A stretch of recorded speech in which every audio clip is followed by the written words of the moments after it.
नमस्कार दोस्तों, क्या भारत में एंटरप्रेन्योरशिप का नया दौर शुरू हो चुका है।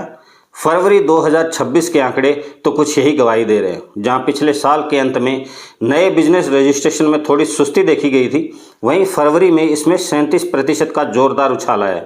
एक महीने में 24,136 से ज़्यादा नई कंपनियों का रजिस्टर होना कोई छोटी बात नहीं है।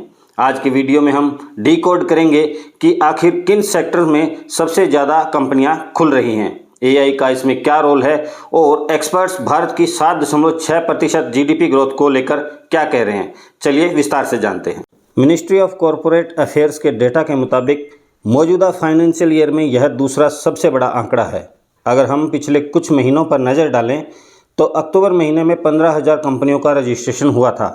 वहीं नवंबर 2025 में 14,000 कंपनियों का रजिस्ट्रेशन हुआ। इसके बाद जनवरी में रजिस्ट्रेशन बढ़कर 23,280 हो गए। वहीं फरवरी महीने में कंपनियों के रजिस्ट्रेशन में और भी तेज़ी आई। यह उछाल बताता है कि स्टार्टअप सेंटीमेंट अब पहले से कहीं ज़्यादा मजबूत हुआ है। दिलचस्प बात यह है कि इनमें ज़्यादातर प्राइवेट लिमिटेड कंपनियां हैं जिनका औसत पेडअप कैपिटल 6 लाख है, यानी छोटे और मंझोले स्तर से बड़े बिजनेस की नींव रखी जा रही है। अब सवाल आता है कि ये कंपनियां आखिर कर क्या रही हैं। डेटा के अनुसार सर्विस सेक्टर का दबदबा बरकरार है, खासकर आईटी सर्विस, कंसल्टेंसी और प्रोफेशनल सर्विस का दबदबा रहा है। आईटी और कंसल्टेंसी यानी आईटी सर्विसेज और प्रोफेशनल सर्विसेज में सबसे ज़्यादा कंपनियां रजिस्टर हुई हैं। एआई यानी आर्टिफिशियल इंटेलिजेंस, भारत में हर महीने औसतन 300 एआई फोकस्ड बिजनेस शुरू हो रहे हैं। अकेले फरवरी में 248 ऐसी कंपनियां बनी जो सिर्फ एआई पर काम कर रही है। रिटेल और होलसेल ट्रेडिंग, यह सेक्टर भी नए बिजनेस रजिस्ट्रेशन का एक बड़ा केंद्र बनकर उभरा है। क्योंकि भारत की इकोनॉमी में सर्विस सेक्टर का हिस्सा आधे से ज़्यादा है, इसलिए इस सेक्टर में बढ़त पूरी अर्थव्यवस्था के लिए शुभ संकेत है। टैक्स एक्सपर्ट अमित महेश्वरी का कहना है कि यह 37% की ग्रोथ इकोनॉमी के फॉर्मलाइजेशन का नतीजा है। सरल शब्दों में कहें तो अब लोग बिना नियमों के काम करने के बजाय प्रॉपर रजिस्ट्रेशन और लिखित प्रक्रियाओं के साथ बिजनेस करना पसंद कर रहे हैं।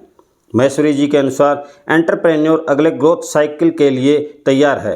यह ट्रेंड सिर्फ साइक्लिकल नहीं बल्कि यह स्ट्रक्चरल और इंस्टीट्यूशनल ड्रिवन है, यानी भारत का रेगुलेटरी ढांचा अब इतना मजबूत हो गया है कि नए स्टार्टअप को शुरू करना आसान हो गया है।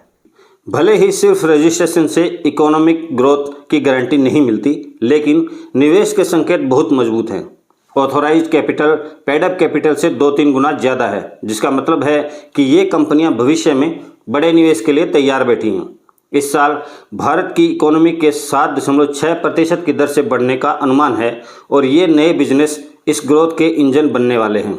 तो दोस्तों, क्या आप भी अपना नया बिजनेस शुरू करने की सोच रहे हैं, या आपको लगता है कि एआई आने वाले समय में और भी ज़्यादा नौकरियां और कंपनियां पैदा करेगा? अपनी राय कमेंट बॉक्स में ज़रूर साझा करें। अगर आपको यह डेटा रिच वीडियो पसंद आया है तो इसे लाइक, सब्सक्राइब और कमेंट जरूर करें और दैनिक ट्रिब्यून को फॉलो करना ना भूलें।